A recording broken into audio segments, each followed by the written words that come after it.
إن الحمد لله نحمده ونستعينه ونستغفره ونعوذ بالله من شرور أنفسنا ومن سيئات أعمالنا من يهده الله فلا مضل له ومن يضلله فلا هادي له وأشهد أن لا إله إلا الله وحده لا شريك له وأشهد أن محمدًا عبده ورسوله أما بعد فإن خير الحديث كتاب الله وخير الهدي هدي محمد صلى الله عليه وسلم وشر الأمور محدثاتها وكل محدثة بدعة وكل بدعة ضلالة وكل ضلالة في النار. فأعوذ بالله من الشيطان الرجيم. بسم الله الرحمن الرحيم. يا أيها الذين آمنوا اتقوا الله حق تقاته ولا تموتن إلا وأنتم مسلمون.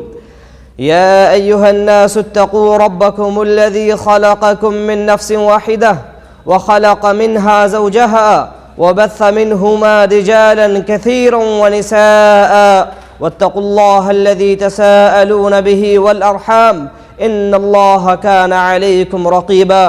يا أيها الذين آمنوا اتقوا الله وقولوا قولا سديدا يصلح لكم أعمالكم ويغفر لكم ذنوبكم ومن يطع الله ورسوله فقد فاز فوزا عظيما. محترم بزرگوں، نوجوان ساتھیوں، پیارے بچوں، پردہ نشین ماؤں اور بہنوں، اللہ رب العالمین نے اس کائنات کو پیدا فرمایا ہے اور دنوں کی تعداد ایک ہفتے کے اندر اللہ رب العالمین نے 7 رکھی ہے. لہذا دنیا کے اندر کسی بھی مسلک، کسی بھی مذہب یا کسی بھی ملک میں رہنے والے لوگوں کے درمیان یہ اختلاف نہیں پایا جاتا کہ دنوں کی تعداد 7 نہ ہو. سب لوگ ایک ہفتے کے اندر 7 دن ہی شمار کیا کرتے ہیں، لیکن ان 7 دنوں میں اللہ رب العالمین نے جو فضیلت جمعے کے دن کی رکھی ہے وہ کسی اور دن کو حاصل نہیں ہے.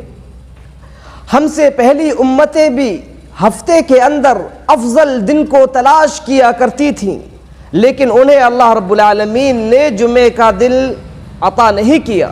یہ دن اللہ رب العالمین نے امت مسلمہ کو عطا کیا ہے. اللہ کے رسول صلی اللہ علیہ وسلم ارشاد فرماتے ہیں، صحیح مسلم کے اندر روایت موجود ہے، 856 نمبر حدیث. اللہ کے رسول فرماتے ہیں، اضل اللہ عن الجمعۃ من کان قبلنا فکان لليہود یوم السبت وللنصارى یوم الاحد فجاء اللہ بنا فہدانا اللہ لیوم الجمعہ. کہ ہم سے پہلے جو امتیں پائی جاتی تھیں، اللہ رب العالمین نے ان ساری امتوں کو جمعے کے دن سے گمراہ کر دیا. یعنی ہفتے کے اندر وہ جس مبارک دن کو تلاش کرنا چاہتی تھی انہیں وہ جمعے کا دن نہیں ملا. چنانچہ یہودیوں کو اللہ رب العالمین نے سنیچر کا دن عطا کیا اور عیسائیوں کو اتوار کا دن.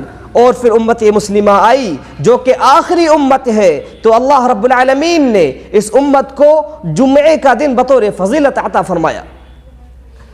لہذا اس فضیلت پر ہم سے پہلی جو امتیں دنیا میں موجود ہیں، خاص طور پر یہود، وہ مسلمانوں سے حسد کیا کرتے ہیں، مسلمانوں سے جلتے ہیں.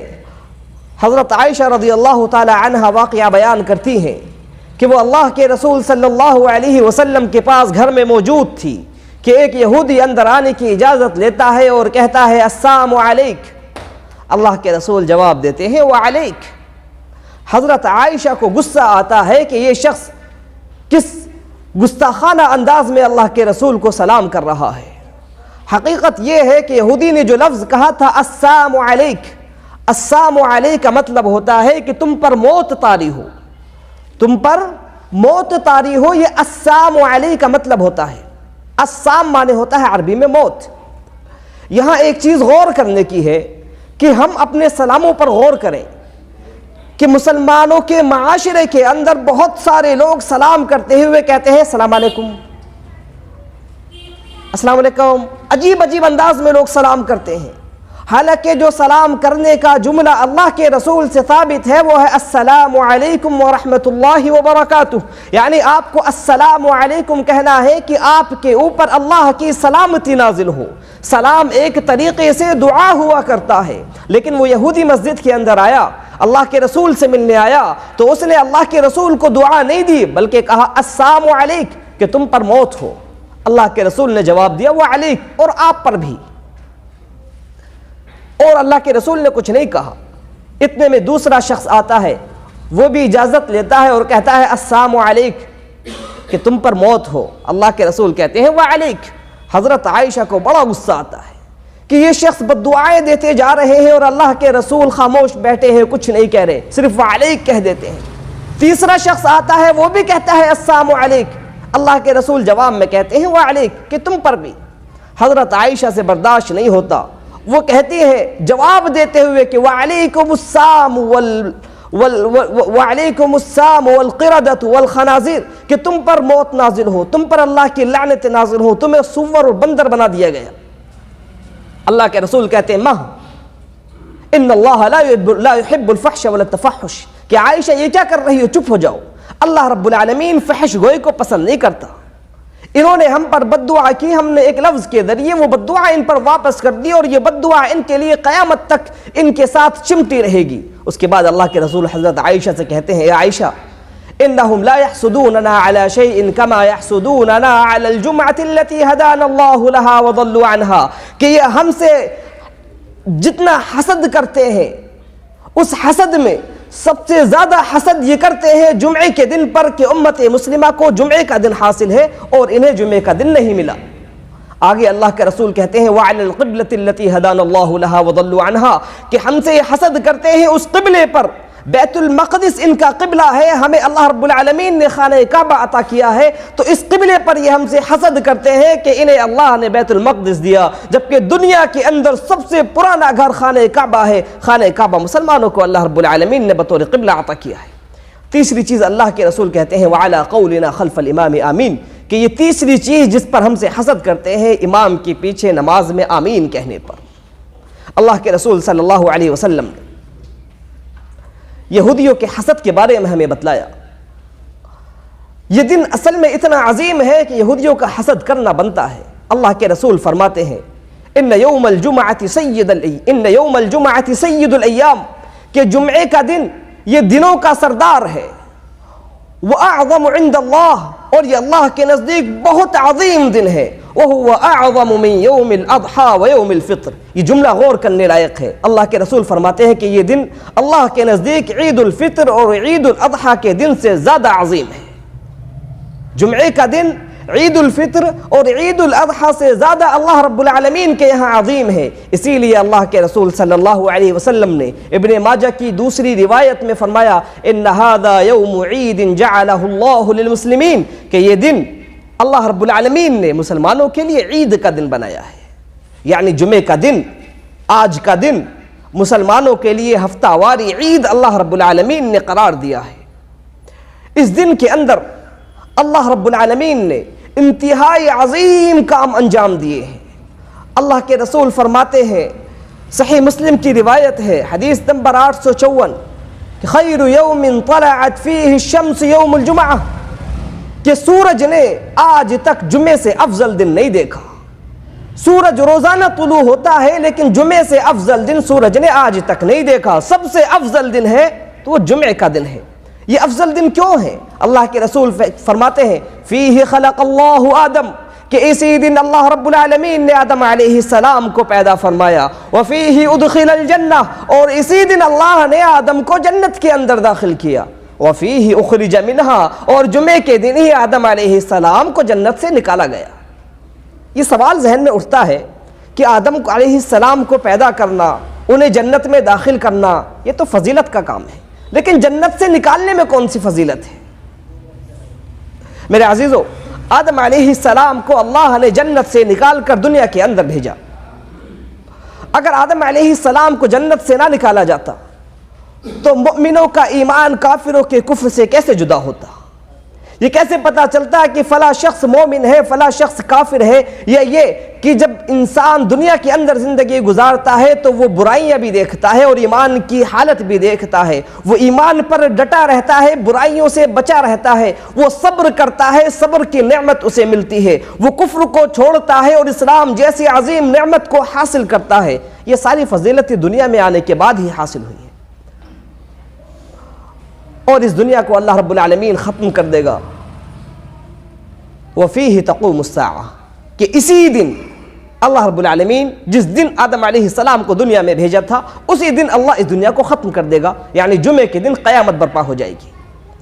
اللہ کے رسول فرماتے ہیں مَا مِن دَابَّةٍ إِلَّا وَهِيَ مُصِيخَةٌ يَوْمَ الْجُمْعَةِ مِنْ حِينَ تُصْبِحُ حَتَّى تَطْلُعَ الشَّمْسُ شَفَقًا مِنَ السَّاعَةِ إِلَّا الْجِنَّ وَالْإِنسِ، کہ آج کے دن دنیا کے اندر کوئی جاندار ایسا نہیں پایا جاتا جو آج کے دن سے ڈرتا نہ ہو، جس کے دل میں خوف طاری نہ ہو، چاہے چرند ہو یا پرند، حیوانات ہو یا کچھ بھی ہو، وہ سب کے سب صبح سے لے کر سورج طلوع ہونے تک ڈرتے ہیں کہ کہیں آج کا دن قیامت کا دن تو نہیں ہے، سوائے انسانوں اور جنوں کے، انہیں اس دن سے کوئی خوف نہیں ہوتا۔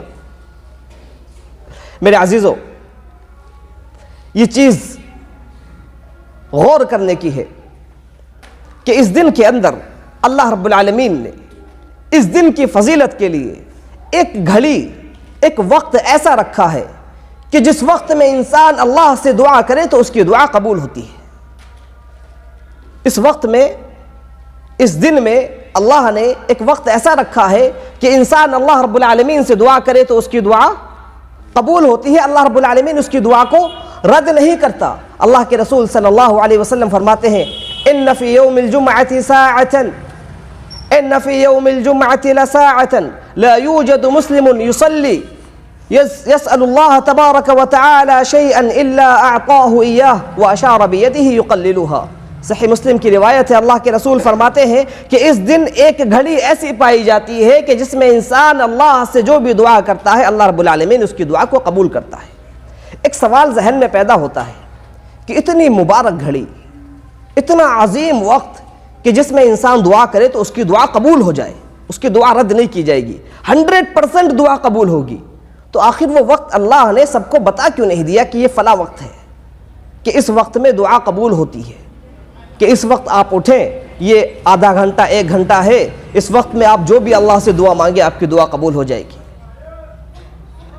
آخر اللہ نے کیوں نہیں بتلایا؟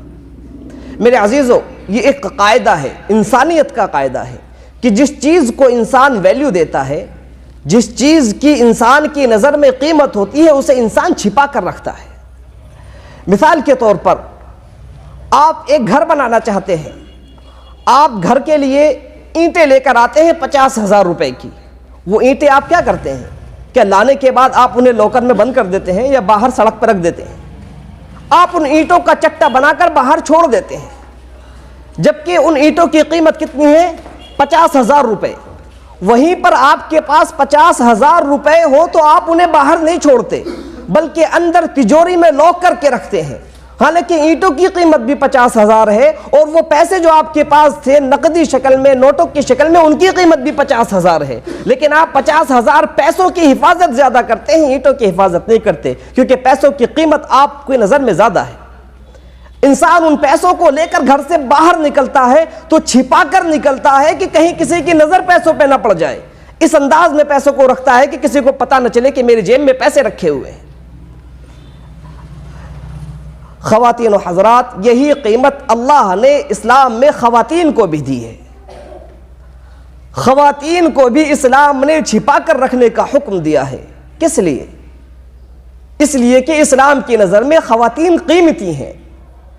مردوں کو اللہ رب العالمین نے پردہ کرنے کا حکم نہیں دیا کہ آپ باہر نکلیں تو پردہ کر کے نکلیں، بلکہ مرد جاتا ہے باہر دھوپ میں جھلستا ہے، سواریوں میں دھکے کھاتا ہے، عورتوں کو اللہ رب العالمین نے گھروں کے اندر رہنے کا حکم دیا ہے۔ وَقَرْنَ فِي بُيُوتِكُنَّ وَلَا تَبَرَّجْنَ تَبَرُّجَ الْجَاهِلِيَّةِ الْأُولَىٰ، کہ اپنے گھروں کو لازم پکڑو، زمانے جاہلیت کی طرح بے پردہ گھروں سے باہر گھومتے نہ پھرو، اور اگر گھر سے باہر نکلنے کی ضرورت پڑ بھی جائے تو اپنے آپ کو اس انداز میں ڈھانک کر، اپنے آپ کو چھپا کر باہر نکالو کو کسی کو پتہ نہ چلے کہ یہ کون سی عورت جا رہی ہے۔ اسلام نے عورتوں پر ظلم نہیں کیا، بلکہ اسلام نے عورتوں کو ان کی قیمت سے آشنا کرایا ہے، انہیں پہچان کرائی ہے ان کی اصلی قیمت سے، کہ وہ یوں بے پردہ گھومنے کی چیز نہیں ہے، وہ اسلام کی نظر میں قیمتی ہے، انہیں چھپا کر رکھا جائے جس طریقے سے انسان اپنی قیمتی دولت کو چھپا کر رکھتا ہے۔ اللہ رب العالمین نے رمضان کے آخری عشرے میں، آخر کے 10 دنوں میں ایک رات رکھی ہے جسے ہم شب قدر کے نام سے جانتے ہیں۔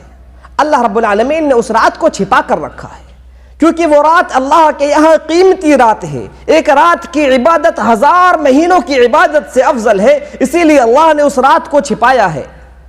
جمعے کے دن جو وقت ہے جس میں دعا قبول ہوتی ہے، اسے بھی اللہ نے چھپا کر رکھا ہے، کیونکہ یہ وقت ایک قیمتی وقت ہے۔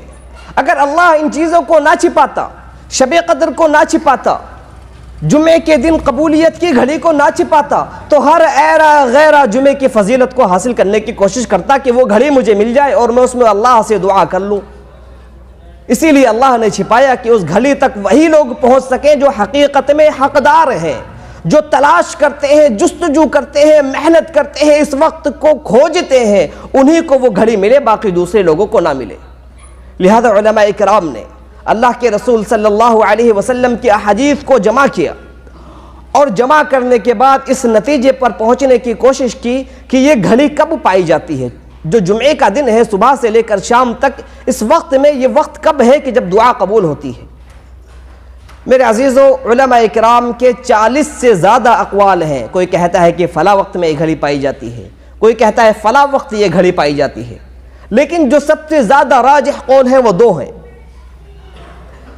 پہلی بات جو علماء کہتے ہیں، جو 2 قول میں سے پہلا قول ہے کہ یہ گھڑی امام کے منبر پر چڑھنے کے بعد سے لے کر نماز کے ختم ہونے تک میں پائی جاتی ہے۔ صحیح مسلم کی روایت ہے، ہی ما بین ان تجلس الامام الى ان تقضى الصلاة، کہ یہ گھڑی امام کے خطبے کی شروعات سے لے کر نماز کے ختم ہونے کے درمیان پائی جاتی ہے۔ ایک قول یہ ہے۔ دوسرا قول سنن ابی داؤد کی روایت کو معیار بنا کر بنایا گیا ہے۔ اللہ کے رسول صلی اللہ علیہ وسلم فرماتے ہیں، یوم الجمعۃ 12 ساعہ، کہ جمعے کے دن 12 گھنٹے ہوا کرتے ہیں، 12 گھڑیاں ہوا کرتی ہیں۔ وفیہا ساعۃ لا یوجد مسلم یسأل اللہ تعالی شیئا الا اعطاہ وہی فی آخر النہار بعد العصر، کہ جمعے کے دن 12 گھنٹے ہوتے ہیں، لیکن ایک گھنٹہ، ایک گھڑی اس میں ایسی ہے کہ جس میں انسان اللہ سے جو بھی دعا کرے وہ دعا قبول ہو جاتی ہے۔ اللہ کے رسول نے فرمایا وہ دن کا آخری حصہ عصر کے بعد کا ہے، عصر کے بعد سے مغرب تک وہ وقت پایا جاتا ہے جس میں یہ انسان دعا کرے تو دعا قبول ہوتی ہے۔ اب ہمارے سامنے 2 طرح کی حدیثیں آ گئیں، ایک وہ جو جمعے کے درمیان کی ہے، اور دوسری حدیث وہ جو یہ بتلاتی ہے کہ یہ وقت عصر کے بعد پایا جاتا ہے۔ صحابہ اکرام کے درمیان بھی اختلاف تھا کہ یہ وقت کب پایا جاتا ہے، لیکن جو راجح ہے، جو احادیث کے مطالعے سے پتہ چلتا ہے، وہ یہ کہ وہ وقت عصر کے بعد ہے انشاءاللہ۔ ابو ہریرہ رضی اللہ تعالی عنہ کی روایت ہے سنن ابی داؤد کے اندر، وہ کہتے ہیں کہ میں کعب الاحبار سے ملا۔ یہ کعب ایک یہودی ہوا کرتے تھے، ان سے ملے ابو ہریرہ رضی اللہ تعالی عنہ، اور بیان کیا کہ اللہ کے رسول نے فرمایا ہے کہ جمعے کے دن ایک گھڑی ایسی پائی جاتی ہے کہ بندہ اس وقت نماز پڑھتے ہوئے اللہ سے جو بھی مانگے اللہ اس کی دعا کو قبول کرتا ہے۔ کعب نے کہا کہ وہ گھڑی سال میں ایک ہے؟ حضرت ابو ہریرہ نے کہا نہیں، ہر ہفتے ایک ہے، سال میں نہیں، ہفتے میں ایک وقت پایا جاتا ہے۔ کعب کہتے ہیں کہ اللہ کے رسول نے بالکل سچ کہا، تورات کے اندر بھی لکھا ہے کہ ہر ہفتے ایک وقت ایسا پایا جاتا ہے کہ جس میں دعا قبول ہوتی ہے۔ اس کے بعد کعب ملتے ہیں عبداللہ بن سلام سے، یہ صحابی ہیں، پہلے یہودی ہوا کرتے تھے، کتاب کا انہیں علم تھا، یعنی یہودیوں کے درمیان یہ علماء تھے، علماء میں سے تھے، عالم تھے، اس کے بعد مسلمان ہو گئے۔ ابو ہریرہ رضی اللہ تعالی عنہ ان سے ملتے ہیں تو عبداللہ بن سلام کہتے ہیں کہ مجھے معلوم ہے کہ وہ گھڑی کون سی ہے، وہ وقت کون سا ہے، میں جانتا ہوں۔ ابو ہریرہ کہتے ہیں کہ کون سا وقت ہے؟ وہ کہتے ہیں کہ یہ عصر کے بعد کا وقت ہے۔ ابو ہریرہ رضی اللہ تعالی عنہ کہتے ہیں کہ عصر کے بعد کا کیسے ہو سکتا ہے؟ عصر کے بعد تو ہم کوئی نماز ہی نہیں پڑھتے، جبکہ اللہ کے رسول نے کہا ہے کہ وہ گھڑی اس وقت ہوتی ہے جب بندہ کھڑا ہوا نماز پڑھ رہا ہو۔ عبداللہ بن سلام کہتے ہیں کہ یہی سوال میں نے اللہ کے رسول سے بھی پوچھا تھا کہ عصر کے بعد تو نماز کا وقت ہی نہیں ہوتا، تو اللہ کے رسول نے جواب دیا تھا کہ انسان جب نماز کا انتظار کرتا ہے فَهُوَ فِي الصَّلَاةِ، تو وہ نماز کے اندر ہی ہوا کرتا ہے، اور انسان عصر کے بعد مغرب کا انتظار کر رہا ہو تو گویا نماز کا انتظار کر رہا ہے اور وہ نماز کی حالت میں ہے۔ ابو مسلمہ بن عبد الرحمن نے نقل کیا ہے کہ چند صحابہ کرام جمع ہوئے اس مسئلے پر گفتگو کے لیے کہ وہ گھڑی کس وقت پائی جاتی ہے، اور ان سب کا اس بات پر اتفاق ہو گیا کہ وہ گھڑی عصر کے بعد پائی جاتی ہے، یعنی جمعے کے دن عصر سے مغرب تک ایک وقت ایسا ہے کہ انسان اس وقت میں اللہ سے جو بھی دعا کرے اللہ اس کی دعا کو ضرور قبول کرتا ہے۔ کوئی بدنصیب ہی مسلمان ہوگا جسے اس بات کا علم ہو کہ ایک وقت ہے جس میں دعا قبول ہوتی ہے، اور اس وقت میں اللہ سے دعائیں نہ کرے، کوتاہی کرے اور دعاؤں کے لیے بھٹکتا پھرے، کبھی اس سے کہے کبھی اس سے کہے اور اللہ سے نہ کہے۔ ہم سب کو چاہیے کہ اس گھڑی کا اہتمام کریں، عصر کے بعد اپنے آپ کو فارغ کریں، اگر فارغ نہیں ہے تو اپنے کاروبار میں مشغول رہتے ہوئے زبان ہلاتے رہیں۔ زبان ہلانے میں کوئی ٹیکس نہیں لگتا، زبان سے دعا آپ اللہ سے کرتے رہے، اپنے دل سے اللہ سے دعا مانگتے رہے، اس وقت میں کوتاہی نہ کریں، اللہ رب العالمین آپ کی اس دعا کو ضرور قبول کرے گا۔ میرے عزیزو، یہ جمعے کا دن مغفرت کا دن ہے۔ اللہ کے رسول صلی اللہ علیہ وسلم کا فرمان ہے، نبیش الہذلی بیان فرماتے ہیں کہ اللہ کے رسول صلی اللہ علیہ وسلم کا ارشاد ہے ان المسلم اذا اغتسل یوم الجمعہ، کہ مسلمان جب جمعے کے دن غسل کرے، ثم اقبل الى المسجد، پھر وہ مسجد میں تشریف لائے، لا یؤذی احدا، اس حال میں کہ وہ کسی کو تکلیف نہ پہنچائے، مسجد میں آئے تو گردن پھلانگ کر لوگوں کو تکلیف نہ پہنچائے۔ پھر جب وہ دیکھے کہ ابھی امام نے خطبہ نہیں شروع کیا ہے تو وہ آئے اور مسجد میں نمازیں ادا کرے۔ اللہ کے رسول فرماتے ہیں صلی ما بدا لہ، کہ وہ نماز پڑھے جو اللہ نے اس کے لیے توفیق دی ہے، یعنی جمعے سے پہلے نماز کی رکعات تعداد متعین نہیں ہے، آپ جمعے سے پہلے جتنی بھی نماز پڑھنا چاہیں پڑھ سکتے ہیں، 2 رکعات یا 4 رکعات فکس نہیں ہے کہ جمعے سے پہلے اتنا ہی پڑھنا ہے، آپ جتنی نماز پڑھنا چاہیں جمعے سے پہلے مسجد میں آئیں تو ادا کر سکتے ہیں۔ ہاں، اگر امام نے خطبہ شروع کر دیا ہے اس وقت میں اگر آپ آتے ہیں تو آئے مسجد کے اندر اور صرف 2 رکعات نماز ادا کریں۔ سلیک الغطفانی کی روایت ہے، وہ مسجد کے اندر آتے ہیں، جمعے میں اللہ کے رسول خطبہ دے رہے ہوتے ہیں، وہ آ کر بیٹھ جاتے ہیں، اللہ کے رسول کہتے ہیں قم یا سلیک فصلی رکعتین وتجوز فیہما، اے سلیک کھڑے ہو جاؤ، 2 رکعت نماز پڑھو اور ذرا مختصر پڑھنا، لمبی مت پڑھنا۔ پھر اللہ کے رسول نے فرمایا اذا جاء احدکم الجمعہ والامام یخطب فلیصلی رکعتین ولیتجوز فیہما، کہ جب تم میں سے کوئی شخص جمعے کے روز آئے اور امام خطبہ دے رہا ہو تو اسے چاہیے کہ 2 رکعت نماز پڑھے اور ذرا مختصر انداز میں پڑھے۔ ایک سوال ذہن میں پیدا ہوتا ہے کہ اگر ہم امام کے ممبر پر بیٹھنے سے پہلے آتے ہیں تو یہ واضح ہو گیا کہ کتنی بھی رکعت ہم چاہے پڑھ سکتے ہیں، امام ممبر پر موجود ہے، خطبہ دے رہا ہے، ہم مسجد میں آتے ہیں تو 2 رکعت مختصر انداز میں پڑھنی ہے۔ لیکن اگر سچویشن ایسی ہو، حالت ایسی ہو کہ ہم مسجد میں آتے ہیں، امام ممبر پر بیٹھا ہے اور اذان ہو رہی ہے، تب ہم کیا کریں؟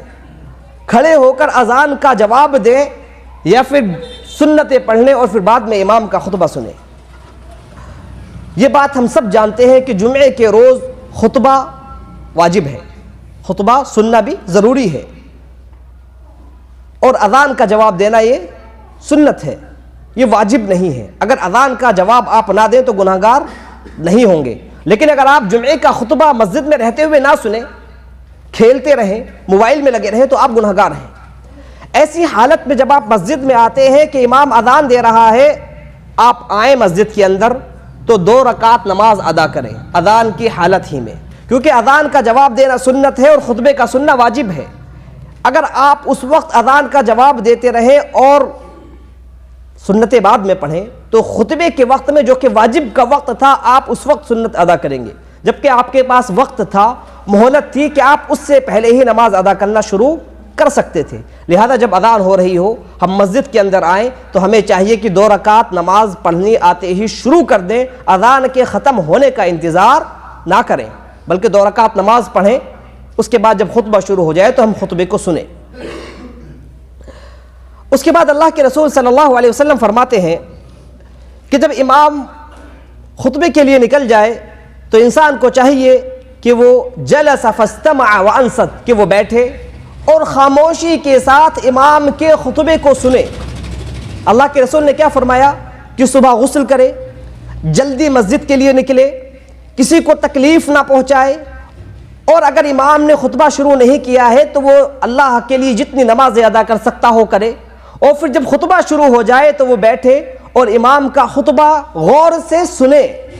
کیا کہا؟ فاستمع وانصت, سنے اور خاموش رہے. 2 چیزیں ہیں, فاستمع سنے, وانصت اور خاموش رہے. منہ بند رکھنا ہے اور کانوں سے خطبے کو سننا ہے. اگر کوئی شخص خطبے کے دوران گفتگو کرتا رہے, وہ سن بھی رہا ہے اور گفتگو بھی کر رہا ہے, تو اس کا یہ عمل صحیح ہے نہیں. اس نے کیا کیا؟ لغو کام کیا, بےہودہ کام کیا. اگر کوئی شخص سنے بھی نہ اور باتیں بھی کرے تو اس نے ڈبل گناہ کیا. اللہ کے رسول کے 2 حکم کی مخالفت کی, خطبہ بھی نہیں سنا اور گفتگو بھی کی. اور اگر کسی نے صرف گفتگو کی, گفتگو بھی کر رہا ہے, سن بھی رہا ہے, کہہ رہا ہاں میں سن رہا ہوں, تو اس نے ایک بےہودہ کام کیا.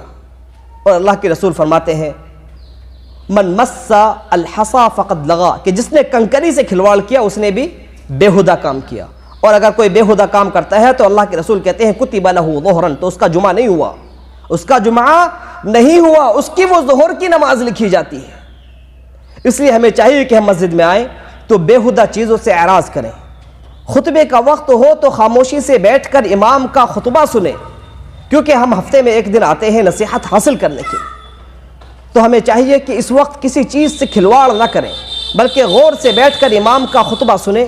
اللہ رب العالمین ہمیں ہدایت دے, ہمیں صحیح باتوں پر عمل کرنے کی توفیق عطا فرمائے. اللہ رب العالمین بےہودہ چیزوں سے ہمیں محفوظ رکھے. جو بیمار ہیں اللہ رب العالمین انہیں شفائے کاملہ عاجلہ عطا فرمائے.